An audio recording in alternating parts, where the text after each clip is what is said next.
So here you are, right? You're in your white lady sadness because you've had a very long day of doing nothing but sitting around thinking about your dead cousin bride. And then you hear a knocking on your door. You think it's at your door. You're like, oh my goodness, who could it be? It's like 9 p.m. and you know the staff leaves around like 8:30. So who could it possibly be? The staff doesn't leave their slaves, unfortunately. Alexa, Stop it. what year was The Raven by Edgar Allan Poe published?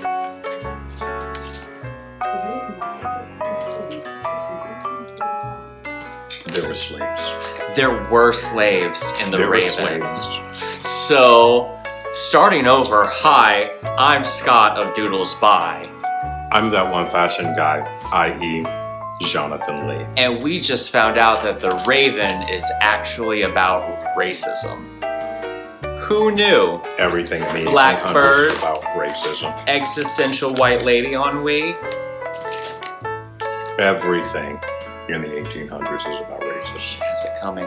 And then at the end, she can't handle all that, so she just goes crazy. She just goes crazy because no one is understanding how attacked she feels as a rich white man in this country by a black bird.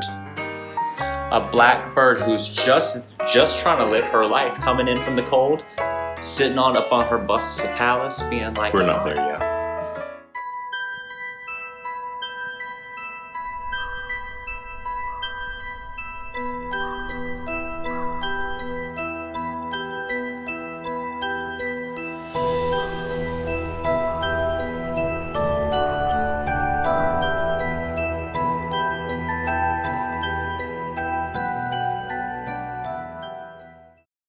Happy Halloween, everybody. Today we are going to discuss a classic, an American classic and Halloween staple brought to you by the greatest author of existential ennui, Edgar Allan Elizabeth Poe. We're going to be discussing The Raven tonight. It's a story about a man, his sadness, and a bird. Whatever. The Raven. Once, upon a midnight dreary, while I pondered weak and weary over many a quaint and curious volumes of forgotten lore, while I nodded, nearly napping, suddenly there came a tapping, as if someone gently rapping at my chamber door. "There's some visitor," I muttered, "tapping at my chamber door. Only this and nothing more." Distinctly I remember it was the bleak December, and each separate dying ember wrought its ghost upon the floor. Eagerly I'd wished the morrow. Vainly I'd sought to borrow from my book surcease of sorrow.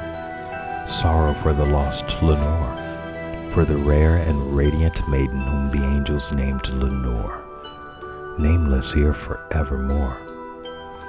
And the silken, sad, uncertain rustling of each purple curtain thrilled me, filled me with fantastic terrors never felt before, so that now to still the beating of my heart I stood repeating, "'Tis some visitor, entreating entrance at my chamber door, some late visitor, entreating entrance at my chamber door.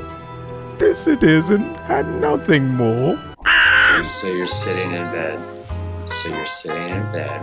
Right? You've got your magazines because you're trying to get respite from your woes, your sadness and woes. From what, working all your people that took care of all your slaves? I think this was a little after slavery. This was like the Tuesday following, so I'm sure everybody was really on okay terms with each other. So he had time, he had the luxury to lay around, to languinate. To languinate, you say? first of all, he's supposed to be like, what, 29, so he's old for his time. But you didn't build that house. You didn't build that house. You didn't earn that money. That's Daddy's money. That's Daddy's money. But guess where Daddy got that money? Blah, from his daddy, who got it from his daddy, from blah, blah, blah. Slavery. So, this child of slavery, this descendant of slave masters, is laying around his beautifully appointed house that slaves built. Languinating around his house that the slaves built. Mm-hmm. And he's oh my God, he's so exhausted from all of the work that he did not do this day. Or any day. Or any day. Or any day. And that's what ennui is. Ennui is a term for pallid, sad, I'm betting they're white, people who have nothing to be sad about, so they be sad on it. You know what black people have time for? Nothing. All we do is work. Too busy with real stuff. Yes, we have real problems. This bitch is talking about... Anyway, go back in. I'm already irritated. I'm irritated. Presently my soul grew stronger, hesitating then no longer. Sir, I said, oh madam, your forgiveness I implore. But the fact is I was napping, and so gently you came rapping, and so faintly you came tapping at my chamber door, that I was sure I heard you. Here I opened wide the door, darkness there and nothing more. Deep into that darkness peering, long I stood there, wondering, fearing, doubting, dreaming dreams no mortal ever dared dream before. But the silence was unbroken, and the stillness gave no token, and the only word there spoken was the whispered word, Lenore. This I whispered, and an echo murmured back the word, Lenore. Merely this and nothing more. He's talking about Lenore. Now, in the time of this particular tell of tales, I'm guessing we're gonna be generous and say he's 30. I can guarantee you Lenore is both 13 and his cousin. First cousin. Y'all master race. For the time, Come on. it wouldn't have been that surprising. It's gross. It's gross. So he's sad because he lost this poor whore Lenore. No, excuse me. His poor bride cousin Lenore, Who's 13? who is 13. She probably died in childbirth. Because like she's you do. 13. She's 13. Maybe it's the baby knocking on the And chamber he's door. 37 or something. She's 13. 13. Y'all, 13. And now she's Where is dead. Mariska? She wasn't around for this. This is why Mariska exists. I'm sorry, Detective Benson. I know that Mariska Hargitay has a real life and she does other stuff. If any of you go as Detective Benson for Halloween, I would love to see that. Do it. See that. Do it. Namely season 3 when she had that like short, sassy, kind of tossable hair. Oh yes, the I'm here to save you. Yes, I'm here to save Dapper. you. Mhm. She had that kind of power pixie cut for a minute. We liked it. Borderline family. It's nice. Stop that. What? Haircuts aren't family. We are a family. We are a family. Stop it. Like a giant. Let's go back into this. But you have to sing it the way Nell Carter sings it. And with stop. the heart. Back into my chamber turning, all my soul within me burning. Soon again I hear it tapping somewhat louder than before. Surely, said I, surely there is something at my window lattice. Let me see then what thereat is and this mystery explore. Let my heart be still a moment and this mystery explore. 'Tis the wind and nothing more. Open here I flung the shutter. when with many a flirt and flutter, in stepped a stately raven of the saintly days of yore. Not the least obeyance made he, not a minute stopped or stayed he, but with mien of lord or lady perched above my chamber door, perched upon a bust of Pallas just above my chamber door, perched, and sat, and nothing more. Then this ebony bird beguiling my sad fancy into smiling by the grave and stern decorum of the countenance it wore. Thou thy crest be shorn or shaven, though, I said, art sure no craven, ghastly grim and ancient raven wandering from the night's plutonium shore. Tell me what thy lordly name is on the night's plutonium shore. Quoth the raven, nevermore. Nope, already taken his heroin for the evening. She's been drinking. And drugging. People did a lot of drugs back then. Not like now, thanks Nancy Reagan. We don't even want to talk about that racist old woman. Much I marveled this ungainly fowl to hear discourse so plainly, though its answer little meaning, little relevancy bore. For we cannot help agreeing that no living human being ever yet was blessed with seeing a bird above his chamber door, bird or beast upon the sculpted bust upon his chamber door, with such a name as Nevermore. Oh, look, you're going to have another drink. Have another drink, Sue Ellen. You don't get that reference, do you? Sue Ellen from where? From Dallas. I'm in my 40s, so, you know. I watched Dallas with JR and Sue Ellen and all Been of the through other Dallas. ones. Yeah, I went there when I had a job. Stop it. Stop, I'm a ghost. Booger.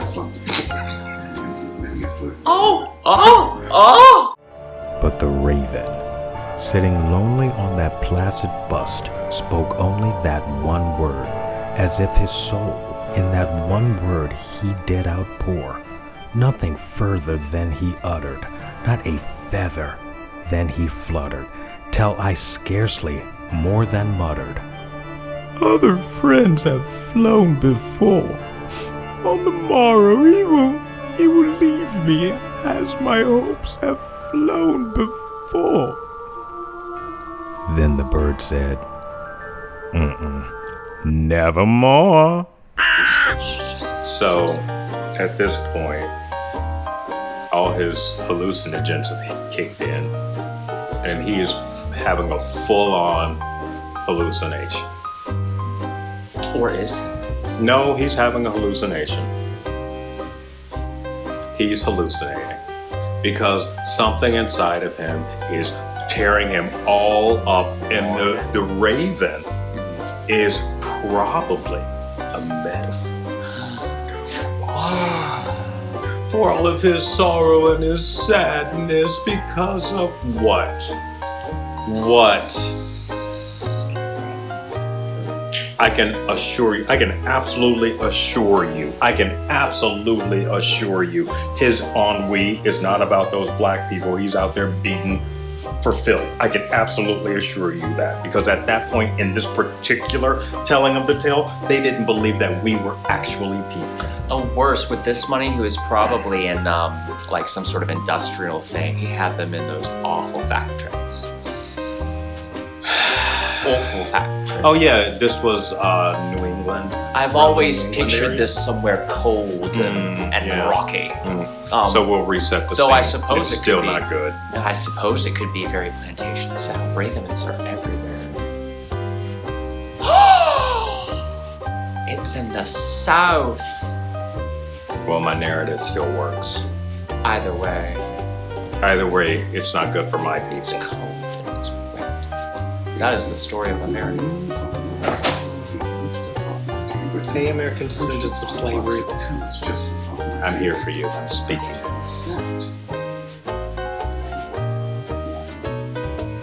Not for you. I'm speaking for me as one of you. There's a difference.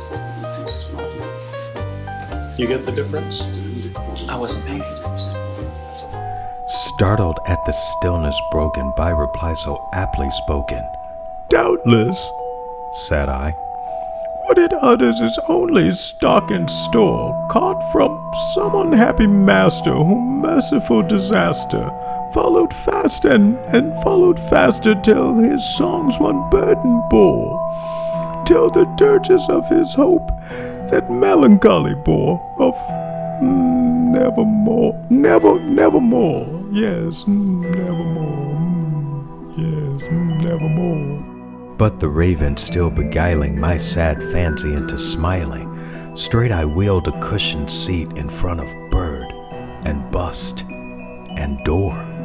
Then, upon the velvet sinking, I betook myself to linking fancy unto fancy, thinking what this ominous bird of yore, what this grim, ungainly, ghastly, gaunt, and ominous bird of yore meant by croaking, nevermore.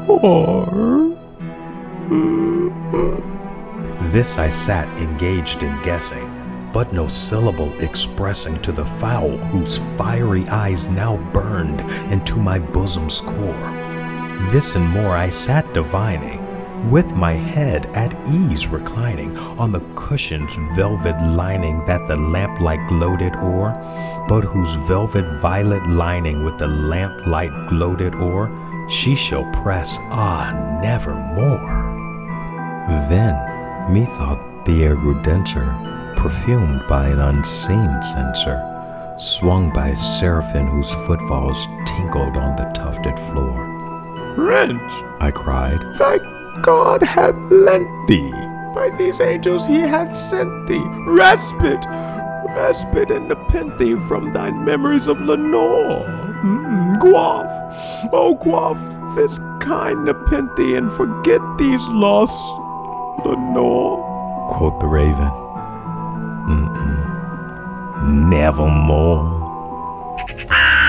Quote the raven. So now he's in full-on hallucination. Mm-hmm. Oh, she's talking half to an imaginary bird. Whatever. Wait, you think the bird's imaginary? I do. Oh, interesting.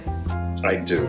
I think that the bird is a manifestation of all of the angst that he believes that he's going through. So he's projecting that angst onto this imaginary bird, this imaginary figure that's outside of himself, that he can have a conversation and not appear that he's having this internal dialogue. This is all happening in his head. It's true, because when I talk to myself, I rarely talk to myself. I picture another person in front of me and I talk to. I just talk to myself. It saves time. I'm an incredible conversation. Terrible this. Prophet, said I, thing of evil, prophet still if bird or devil, whether tempter is sent, or whether tempest toss thee here ashore, desolate yet all undaunted, on this desert land enchanted, on this home up by horror haunted, tell me truly I implore, is there balm in Gilead? Tell me I implore.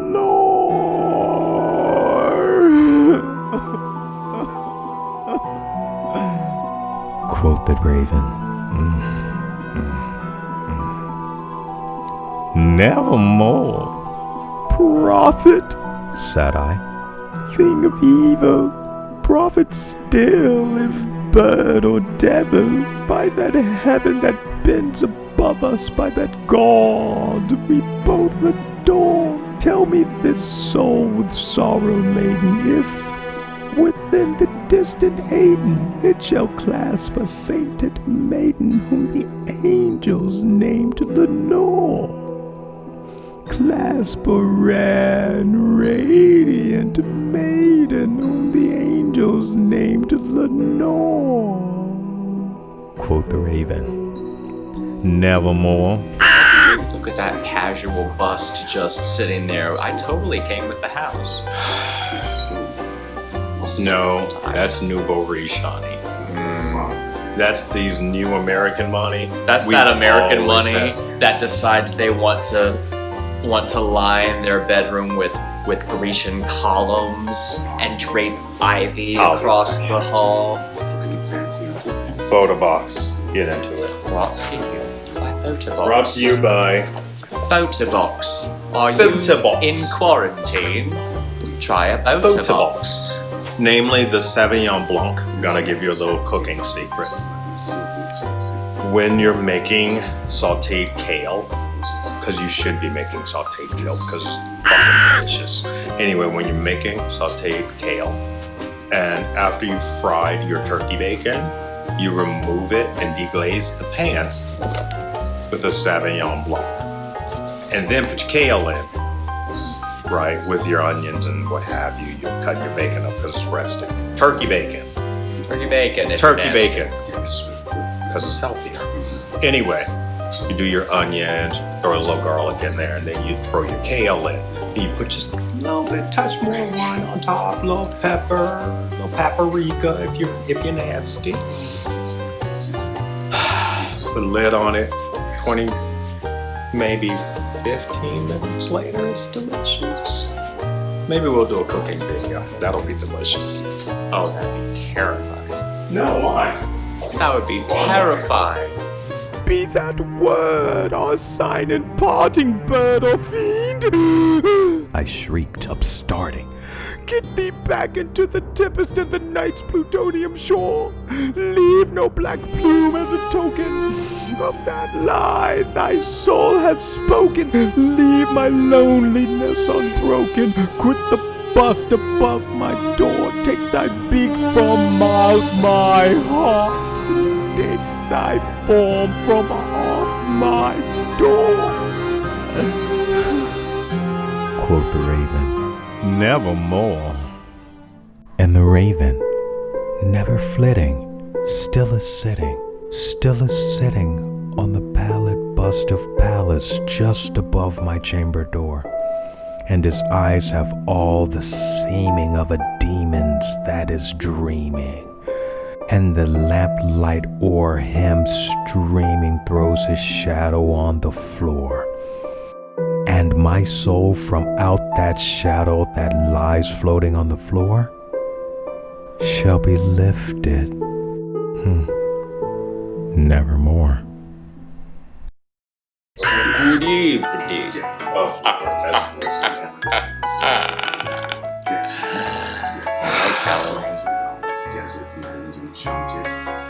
Love. This guy's still talking to this bird. He's still talking. He's still talking about He's this. having a one-sided conversation with this bird The bird is not real. that only responds in one word.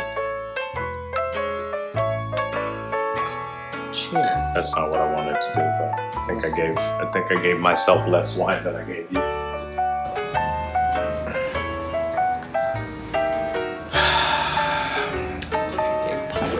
You probably do. Can we put something better on?